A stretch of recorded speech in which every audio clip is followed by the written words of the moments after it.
You're listening to Women's Media Center Live with Robin Morgan.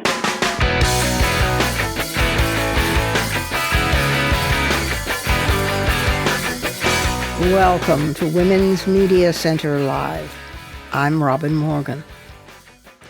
Today's guest for the conversation could be called a Renaissance woman, if that term were not so redolent of patriarchal culture.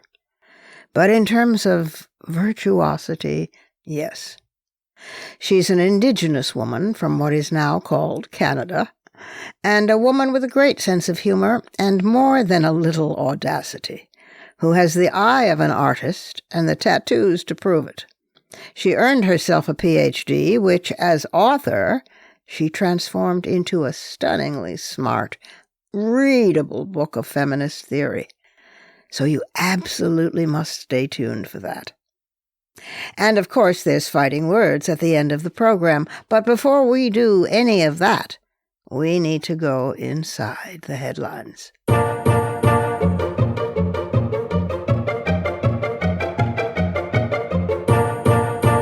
I'm unsure how they arrived at this number, but the general definition of a mass killing in the United States seems to be the deaths of 4 or more people. On Sunday last, a week ago, a white male SUV driver, quote, with an extensive rap sheet, unquote, according to law enforcement, plowed his vehicle into a group of people standing outside a homeless migrant shelter in Brownsville, Texas, leaving 8 people dead and 9 seriously injured. Although details have at this moment still not been released in full, it is thought from signs on or in his car that he was a white supremacist. It is known that he was heard shouting anti-immigrant epithets. Most of the recent killings in Texas, however, have been by firearms, notably by AR-15 or 16 semi-automatic rifles.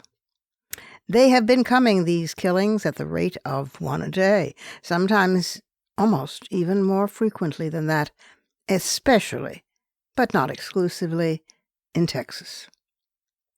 The May 7th mass killing at the Allen, Texas Outlet Mall, which was crowded with shoppers, was the 22nd instance in the U.S. this year in which 4 or more people, plus the 33-year-old shooter, died by gunfire. That's according to a database of mass killings maintained by the Associated Press, USA Today, and Northeastern University. At this time last year, there had been 8. At least 115 people across the country have died in mass killings in 2023, and the year isn't even half over. That count does not include the shooters. Last year, there were 36 mass killings by gunfire, a record since 2006. We're on track to beat the record. Last year, Texas had the most mass killings by gun of any state, with 6. This year, it has had 3. Again, the year isn't even half over. 2 of the state's mass killings in the past year have been quite high profile. A gunman was arrested last Tuesday after he killed 5 of his neighbors when they asked him to stop shooting his AR-15 style firearm near their home in Cleveland, Texas, north of Houston. And the killing of 19 students and 2 teachers at an elementary school in Uvalde, Texas, put the state at the center of the debate about gun control. Parents, enraged and blind with pain, have been demanding information ever since, but only a few police suspensions have hardly been taken seriously. Silencing is in full force. In 2021, the Centers for Disease Control and Prevention recorded 4,613 firearms-related deaths in Texas. The state's annual death toll from guns has increased steadily since 2014. Led by Republican Governor Greg Abbott, Texas has moved in recent years to actually loosen restrictions on firearms.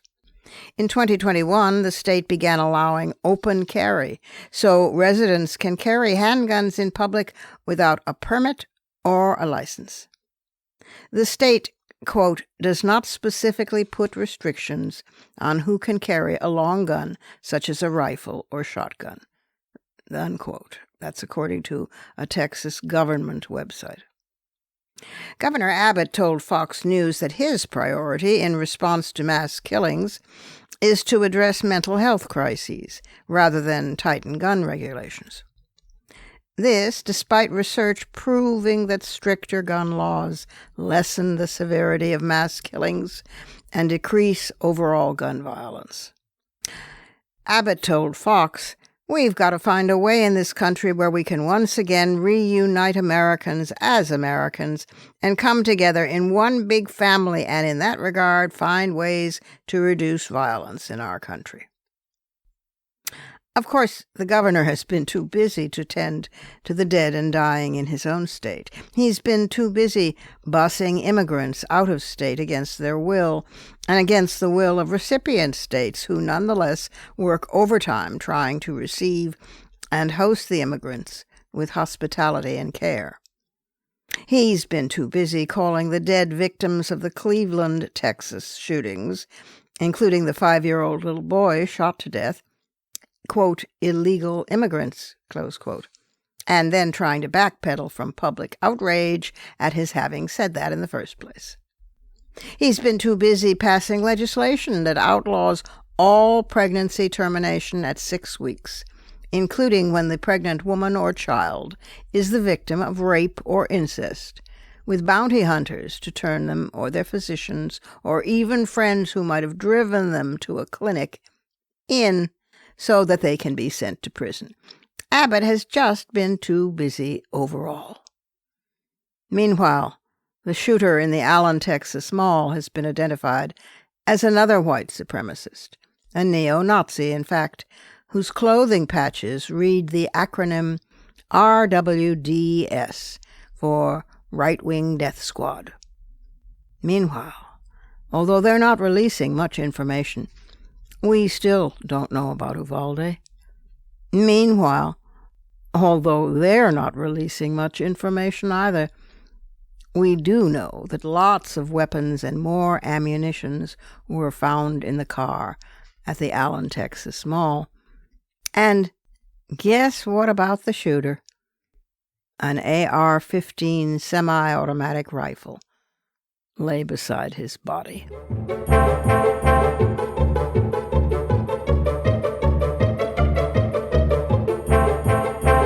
We have to take our first break here, but I'll be back very quickly with Cherry Smiley and with the decolonization of feminism.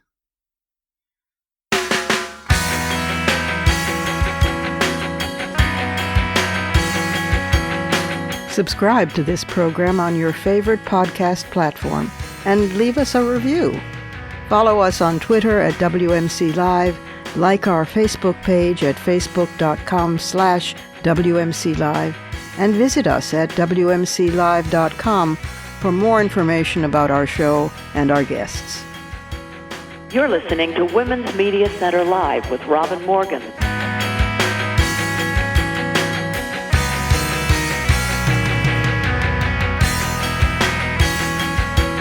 As I promised you, my guest for the conversation this week is Dr.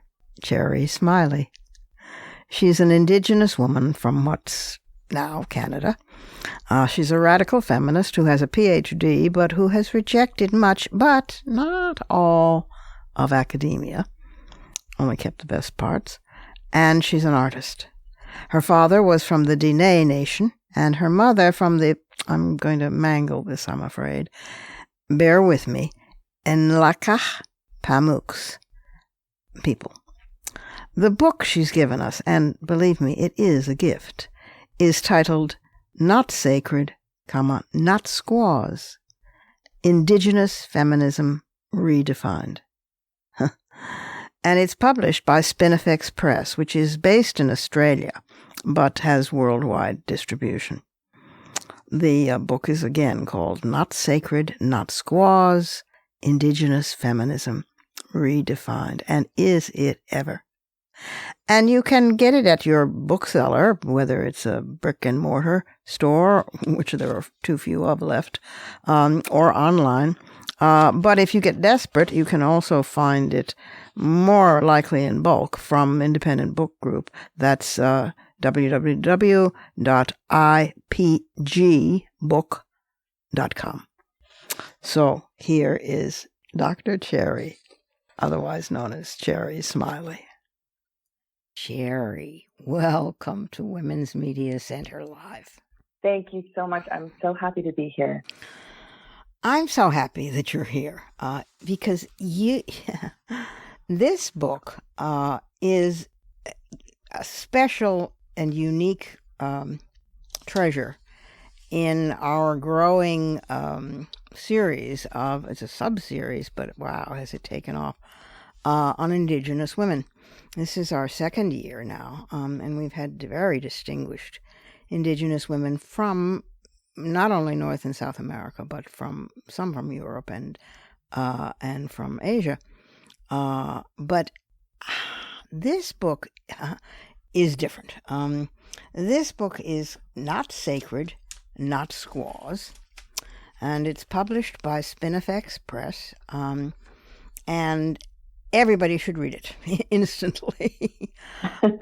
And I'm not saying this only because I agree with basically everything in it, but because you are so sane. You are such a sane human being, and that's rare in the women's movement or out of the women's movement. And this is a book of feminist theory that is not just theoretical. It's amazing. How did you? It's crazy, but I mean, I know that you were in a doctoral program, and I think it's divine that you have a PhD and tattoos. So you got it all covered. You got them both covered now.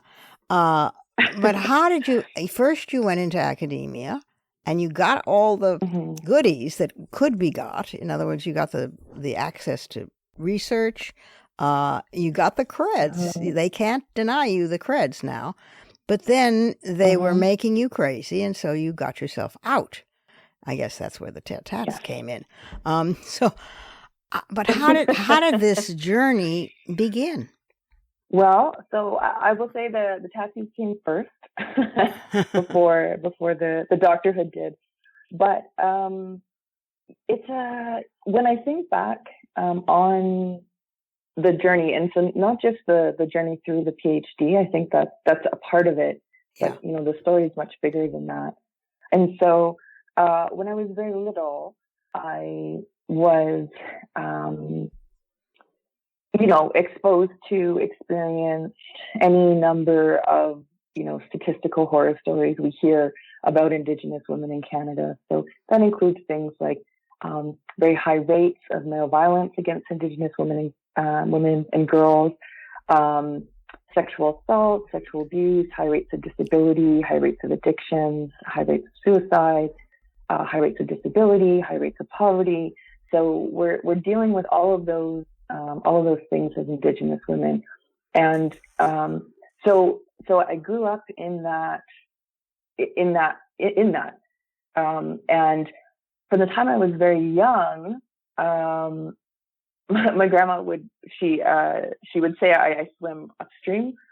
So I was always kind of asking questions and challenging. And for a while that really got kind of beat out of me, you could say. And I did it. But what happened was, as I started getting older, is I started really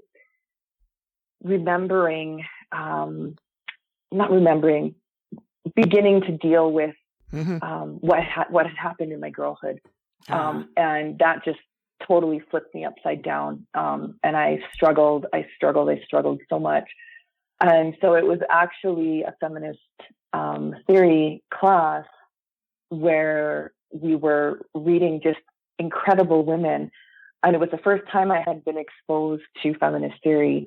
And I was like, oh my God, Oh my God, none of this is my fault. No, I'm not alone. the personal is this political. is not normal. Yeah. Yes, this is not good. Yeah. And it just totally turned my life around. It saved my life, actually. And as a result of that, I ended up working in a rape crisis center and a shelter for battered women and their children. And so did that and really I think kind of working on the front lines is a different experience when you've lived on the front lines. Oh, you know what I mean? Yes. Of course it is. But there was so many important things that I learned in that process, and I met the most amazing, radical, incredible, magnificent Indigenous women you could ever imagine to meet. And so began to learn about feminist organizing and really, given time and space to think about theory, like why are we organizing? How are we doing it?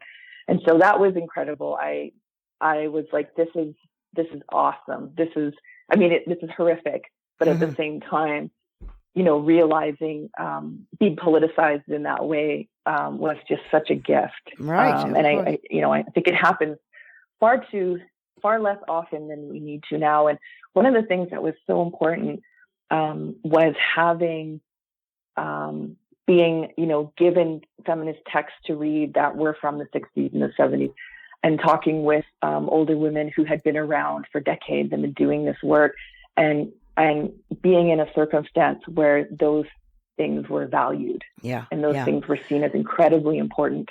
This is what you always hope, will happen, because writing feminism is like a message in a bottle. You toss it into the sea and you think, well, I hope somebody finds this and remembers that maybe it was sent by somebody on a desert island with one coconut. And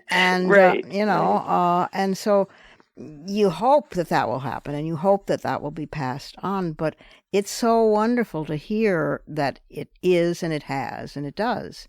But it's not just being passed on. I mean, you've really taken things in another whole step.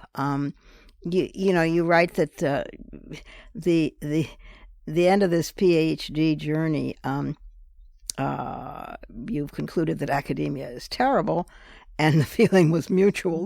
They were afraid of and hated you. You weren't a good fit, not a good fit. But then you say. And this is important, I think, as you say, and isn't this document that I'm reading right now born from a dissertation, also known as a giant flaming hoop that you jumped through on your way to the academic stamp of approval known as doctorhood? To answer the second question, yes, shitty, isn't it? Oh, the contradictions we live with. Well, this is a book that isn't afraid, oh my God, of contradictions. This is a book that isn't afraid of intellectual rigor. And I am so grateful for that. You also write that Indigenous and other feminists get stuck in the supposed sacredness of Indigenous women, and the fear of being called racist stops women from disagreeing and debating with Indigenous women, and I would say with each other as well, on issues that impact and matter to women. It's the opposite trap of the squaw, where Indigenous women are seen as too stupid and too savage to disagree and debate with respectfully. So their ideas are either dismissed completely or go unchallenged, and consequently aren't given an opportunity to further develop. These are all colonization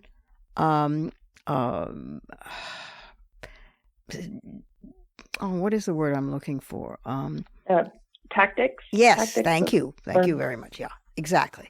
And that you crash through them. Well, actually, you don't crash through them. You pick them apart with great delicacy and with intellectual rigor is the only word I keep thinking of. These contradictions are what we're about. I once wrote that I don't trust anyone who isn't ambivalent, at least some of the time. I mean, I trust ambivalence. Anybody who brags that they are completely unambivalent makes me really, really nervous. And this book takes on all comers and takes it further. This is the first, on two levels. This is the first analysis that I have ever seen of maybe 3 levels, a feminist decolonization process in terms of Indigenous women, in terms of women of color in general, and in terms of women in general. And it is written in a tone that is not dissertation-esque. It is funny and smart, and it has a footnote here and there so that the academia is satisfied. They go away with their tail between their legs. But it is written in a very lively and accessible manner. So I'm such a fan. Oh, thank you. Oh my gosh, thank you. I'm such a fan of yours. Well, before before we throw orchids at each other, the fact that you took it. How long did the actual dissertation process take you? Oh my gosh, it took a lot longer than I thought, which I think is relatively normal. I think all in all, I want to say like it's either 5 years or 6 years, which is a long time for sure. But there was a lot of things that were going on in that time that were either slowing me down or causing me to stop, or just the kind of realities that we deal with, I think, as Indigenous women, those get in the way. And it doesn't matter if you're doing a PhD or not. You're dealing with these very serious realities, material realities that impact your ability to get done what you need to get done. So it definitely took a while. Yeah, and this is a huge project. I mean, this is a complete redefinition of colonization, redefining it as hierarchical, sex-based process, but it allows for the centering of women in that decolonizing of feminism, and it prioritizes that as sex-based oppression. It also recognizes it challenges women's oppression based on class, on race, and on sexuality. But the centrality of womankind is in your face, and you can't get away from it. And I mean, as I was going through, because I kind of changed direction. So I started out in one way, thinking, okay, I'm going to just look at prostitution. And it was during in that process that I realized, oh shit, what I think I know about colonization. I was like, wait a minute. Who came up with that? With the definition that we have now in Canada? And surprise, surprise, it's men that came up with that definition. And as men do, they generally forget about women. And so all of these kinds of contradictions that I was dealing with in terms of male violence from Indigenous men towards Indigenous women, in their own families and their own communities. I was like, how do I account for this? How do I deal with this? And that was actually something that was so important, and something that I kept coming across with women, Indigenous women that I was speaking with, was you have to talk about this. You have to talk about this. This is so important, and we're not talking about it enough. So it was quite. So I kind of realized that I needed to take a few steps backwards and look at these concepts like colonization and decolonization and Indigenous feminism, and and I realized they didn't, in my mind, they didn't make as much sense as I needed them to make in their current state. And so once I realized that, I was like, oh no, I'm going to piss everybody off with this book, not just, the people I expected to. Well, when you've pissed enough people off, you're doing something right, Yeah. And your grandma knew that. I mean, this is wonderful grandma who comes and goes throughout the book. God love her. Was she something? But it was she ever? Yeah, I mean, you take on all of the faux feminists, the FAUX, as it were, the fake feminists. The contents page alone alone is hilarious reading. I mean, and witty reading, along with the ethics of prostitution research. So I can't. And sex work is in here, and the silencing of Indigenous women, and the collusion of queer theory, sex work, and transgender politics. And I want to talk about your visit to New Zealand, because I spent quite a bit of time in Aotearoa. And we know that they are very, very proud of being the first place to get suffrage for women, and the first place to have superannuation, Social Security, and the first. Oh my God! And unfortunately, they are right up there as well in the decriminalizing of prostitution. They are not the Nordic model, which people are familiar with who listen to this podcast. So why don't you say a few words on what you found in that field work? So what I had done in Canada, because I was working with women who had been in prostitution previously, and was working with women who were already connected to some type of support organization or women's group or organization. So I wanted to make sure that I was doing that work as ethically as I could, so that I wasn't just going in asking women to like rip open their wounds and then running away. Exactly. And leaving them then there to deal with that. So I was very careful. So I was doing that. That was great. It was working wonderfully in Canada. I knew in New Zealand that there was no exiting services, like specialized exiting services for prostitution. But I thought, well, maybe I can go through other, rape crisis centers or women's shelters, like other kind of anti-violence organizations, and speak with women that way. And that was a blast. Oh my gosh. I was trying to contact all of them, and nobody would respond to me. And in the messages that I would send and the emails that I would send, I was very honest about who I was and what my perspective was, and what I was looking for. And it was just like radio silence. I couldn't find a way in.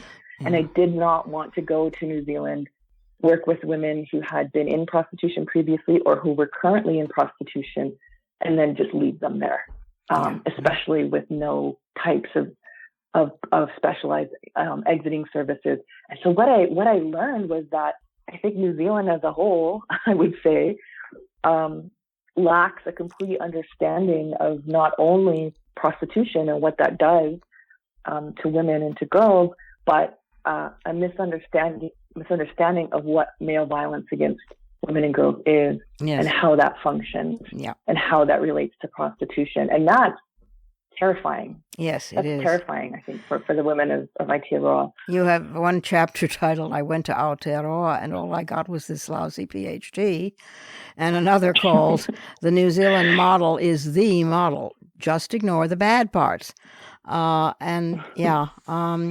It is almost institutionalized indefensiveness in a strange way. And considering, go ahead. Oh, and it's quiet. Yeah. Which is disturbing in a whole other way. I mean, I think if you were to go to New Zealand as a visitor and you didn't know about, all of these politics, you wouldn't necessarily see that, especially in the more tourist kind of areas. There's no kind of big, billboards or anything like that. I mean, you do see evidence of that for sure, but for the most part, it's very quiet.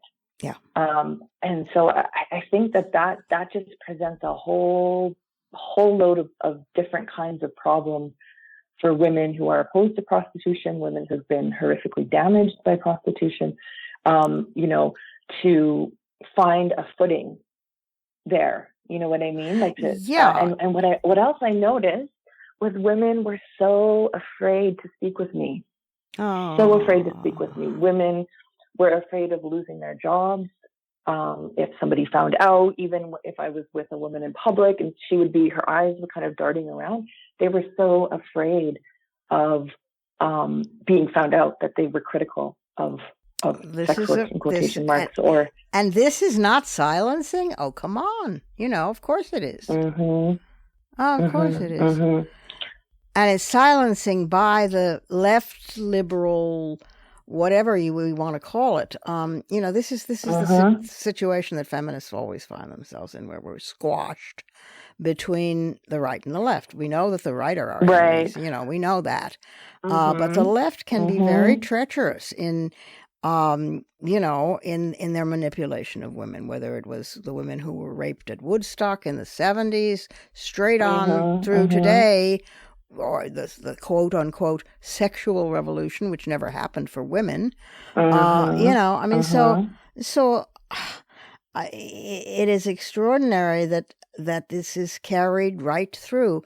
And one of the things that I love about your book is, in its unsentimentalities, I know many feminists, well-meaning women, good women, who go all,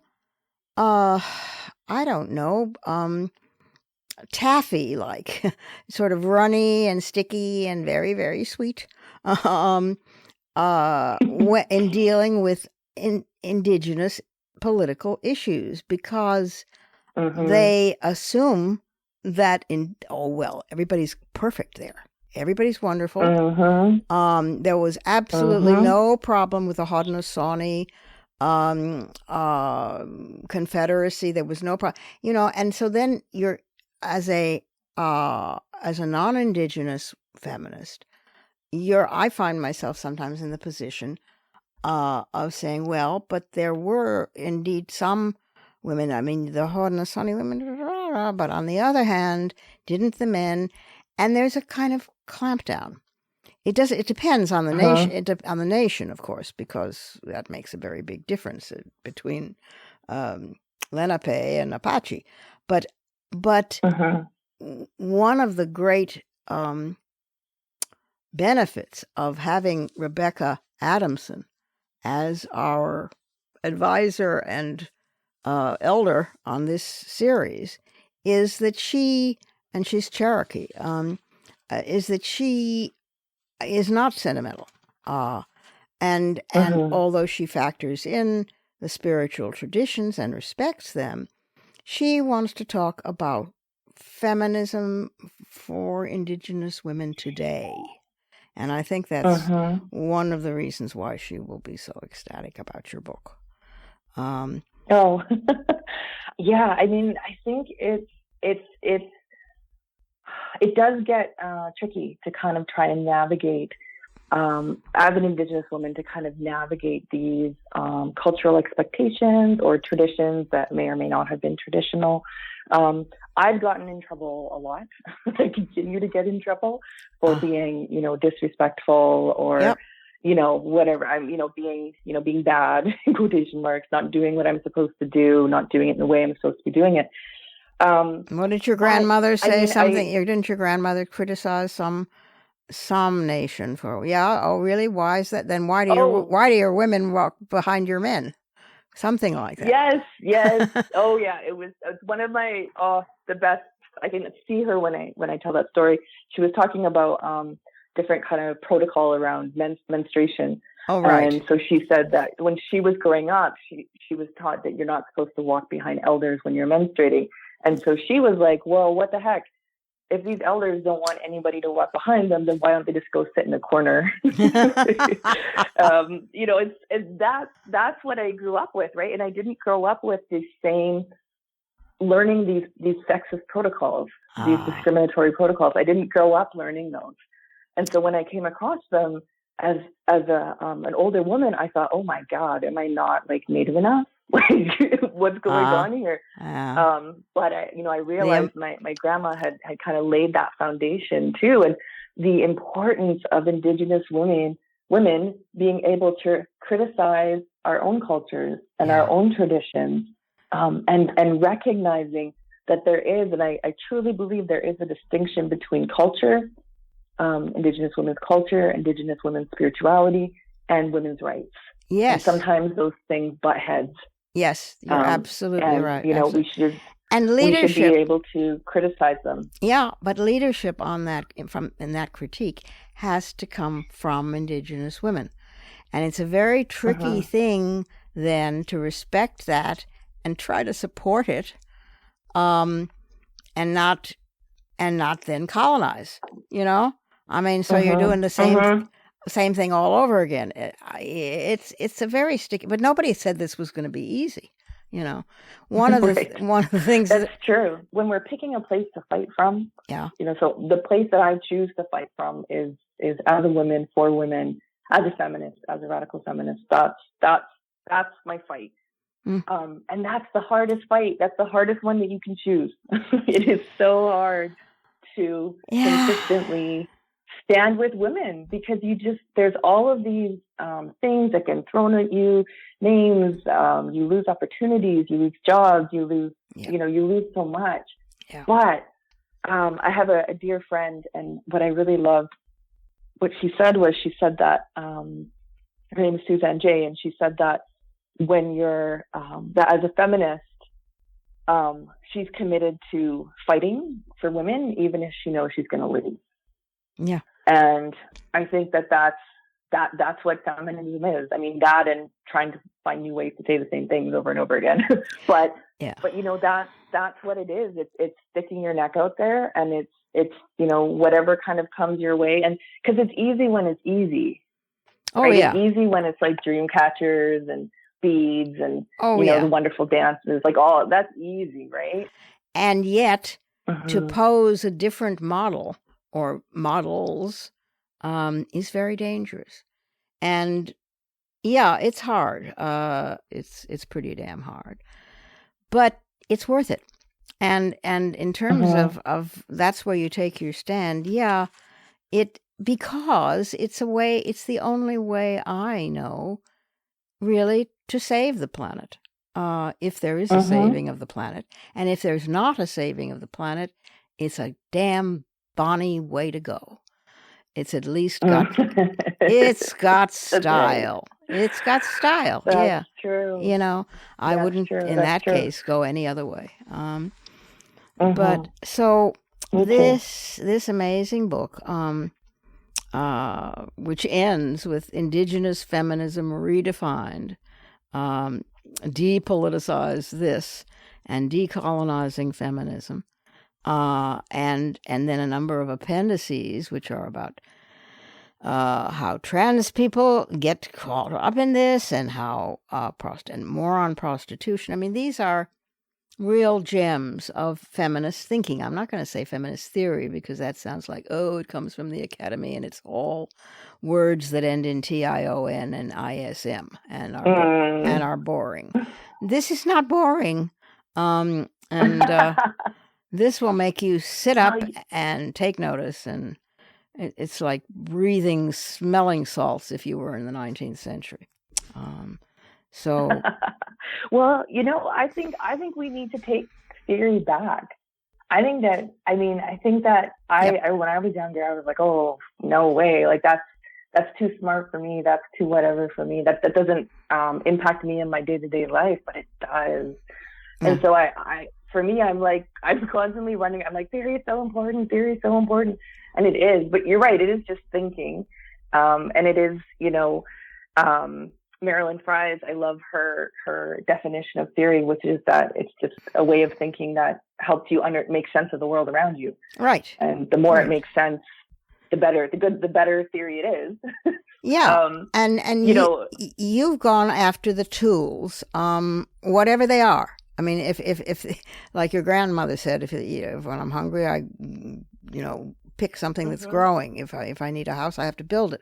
So you've gone after the tools for this intellectual battle, while realizing that it's an emotional battle, while realizing it's a political battle, that it's all of the above, and you're gonna damn well get yourself all the tools you can acquire for your toolbox, and that's what you've done in this book.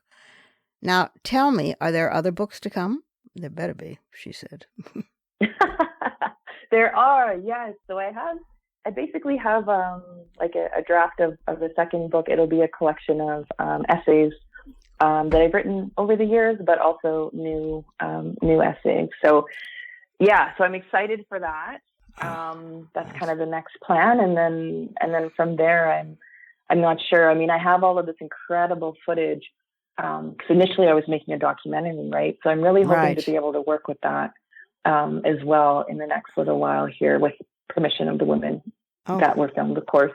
So I'm trying to find more ways to speak, you know, and not just me, but all of these women that I know and that I love and that I don't know and that I love, right? Need to have more platforms to you know, yell from and rage from and rant from, and you know, and do all of that incredible, marvelous stuff. And you're based in Vancouver, are you?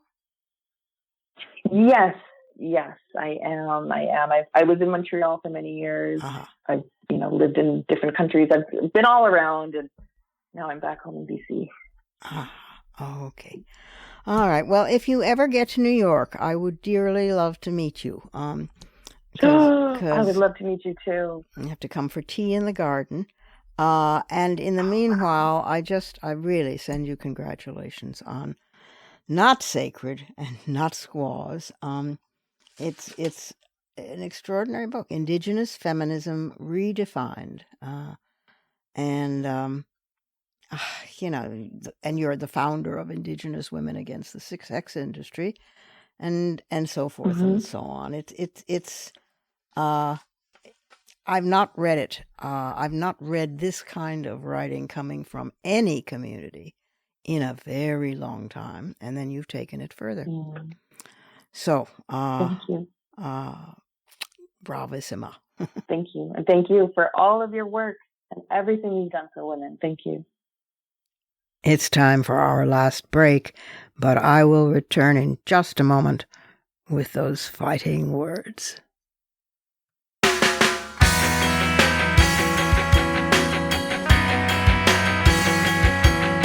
The Women's Media Center, founded in 2005 by Jane Fonda, Gloria Steinem, and myself, is a progressive, nonpartisan, nonprofit organization working to make women visible and powerful in media. You can learn more about the WMC at womensmediacenter.com. You're listening to Women's Media Center Live with Robin Morgan.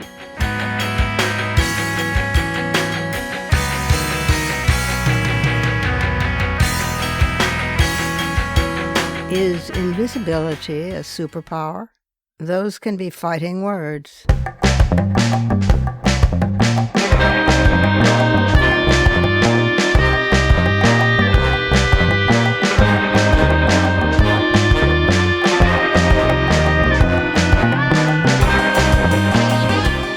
I sometimes think that every disadvantaged, call it what it is, oppressed group has to endure several almost ritualistic phases imposed by its oppressors. These phases vary or even overlap in certain specific details, but they generally have their own characteristics. They're meant as obstacles, to say the least, impediments, to be more accurate, and, if we're being really honest, death blows to the head, heart, and life, if they're successful. For instance, first, there's invisibility. Nobody notices that you're suffering. How can you be suffering? You're just a person like anybody else, with the same privileges and benefits, and perhaps a drawback or two here and there, sure, but gee whiz, no biggie. If you haven't called attention to your suffering, preferably by screaming a lot, that is taken to mean you weren't suffering in the first place. Of course, if you have called attention to it, depending on the degree of your complaint, you are exaggerating, hyperbolic, or a flat-out damned liar. When in the late 1960s women began complaining in specifically feminist terms, which we thought had historic precedent, so we were being mild-mannered and eminently reasonable, men ran around saying we were hysterical and our hair was on fire. You see, since date rape, acquaintance rape, and marital rape were all unthought of and unnamed as yet concepts, unless you had been gang raped to literal death by 12 drunk and stoned biker strangers, why, then it couldn't possibly be a rape. You get the point. Similarly, in the process of, God forbid we use the term woke, European Americans beginning to learn the tiniest bit about black history in this country, denial immediately slams down, and outrage at critical race theory is the result. Now you're going too far. Still, the truth will out, and history is more often than not its friend. I titled one of my books, Going Too Far. One or two reviewers thought they were displaying wit by deleting the third O and treating far as if it were a place. Native Americans, the indigenous peoples of this continent, are now beginning to emerge from such invisibility, having had to patiently and impatiently be told to wait their turn while educationally disadvantaged European Americans made our way down the list. And such a long list it is. In fact, you'd think it might have begun with Native Americans, since they were the first people to encounter the European juggernaut that descended on this country in the form of priests, conquistadores, the British and French and Spanish and Dutch, and even the Scandinavians, and especially in the form of contagious diseases that had already been decimating Europe, and to which the indigenous peoples here had no immunity whatsoever. The Americas that Columbus discovered were already home to between 72 and 75 million people, a population approximating that of 16th century Europe, of more than 1,000 nations speaking an estimated 400 to 500 distinct different languages. At first in a trickle, the Europeans came, and then in hordes, famished for the abundance of natural resources like forests that Europe was already beginning to lose, and for everything else, gold, precious stones and minerals, oil, human labor, and power. Slavery was a tactic. So was poverty. But disease was the worst. Within 200 years of the conquest, 3/4 of America's population had been erased. Smallpox, yellow fever, measles, influenza, bubonic plague, cholera. Easy enough, then, to render them invisible, to render them the percentage of and others on any pie chart of demographics, to permit Ben Franklin to admire and envy the Haudenosaunee League of Nations' great rules for good government, and then to steal them for the infant U.S., while still considering those who devised them to be savages, unworthy, apparently, of being given credit. Conveniently invisible. But then, once you peek around the corner and are no longer completely invisible, you manage to make it to the next stage, barely, where you have now achieved being laughable. How comic! Your mannerisms, your dress, your education or lack thereof, your religions and traditions, everything about you very funny. Cute, even. Amusing, certainly. Even worthy of a certain almost reverence, as if you were the vessel of preciosity. Definitely entertaining. Assuredly not threatening, not serious, or even real. You are, actually, we might say, a sensation. You are popular now. This is a tricky stage, because in your newfound position, you provide some pleasure for the powerful, and they will reward you with a prize or two here and there, with attention, publicity, a lunch or dinner at a fabulous restaurant or event where you will be seen and talked about, with, in other words, the temporary notoriety bestowed on temporarily well-regarded, but not necessarily respected, persons. I wonder if native peoples are going through this stage right now. but the stages blur and their borders blend, so it's hard to tell. Black Americans have been across that border and back and across and back so many times, it's difficult for them to work out just where they are. Here's a Pulitzer Prize, and then you're fired. This stage is perilous for any individual or group caught in it, because the prizes feel real, but the promise is not. Because you think you might as well make hay while the sun shines, since who knows what tomorrow brings. Because your original hunger has never been assuaged or even minimally addressed. If by chance you make it through this treacherous phase without buying in or selling out, if you make it through the slings and arrows from your own people, because they're envious and they assume you must have been one of them, the bosses, all along. If you keep your counsel and your soul intact, if you survive a nervous breakdown or taking to drink or having a dry spell as a writer or artist, if all that is somehow endurable, you might just live on to do some real work. But when you pass through this stage, things get very dangerous. Because you do. You are tired now of being politic and entertaining and talented and remarkably articulate for your kind. You find real fools really unsufferable. You show your teeth. They knock them out. Now, instead of naming you the new solution or the answer to everything or even rather talented, they label you humorless, sullen, ungrateful, disgruntled, a terrorist. Violence flirts. You go to jail. If this keeps up, you might go to prison. Or worse.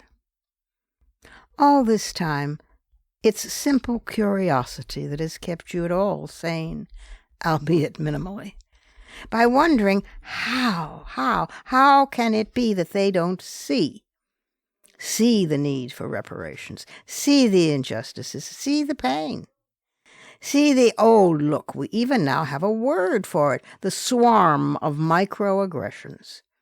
See the macroaggressions that you breathe in every day along with the oxygen of despair. See you. How come they can't see you?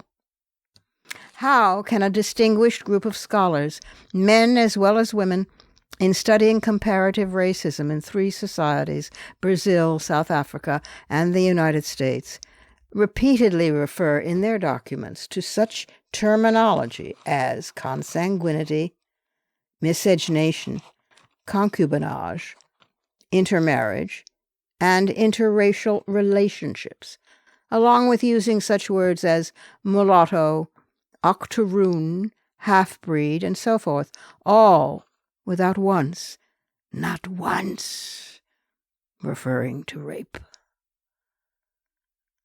Those are the questions to be asked in the attempt to decolonize colonization and to decolonize feminism itself. Those are my fighting words. Add yours on Twitter, and remember to tag us at WMC Live and use the hashtag Fighting Words.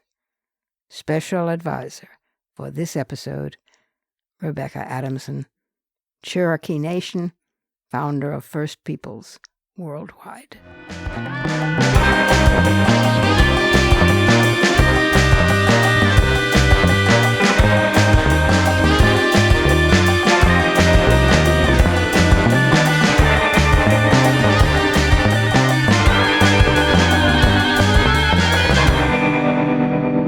And that's our show for this week.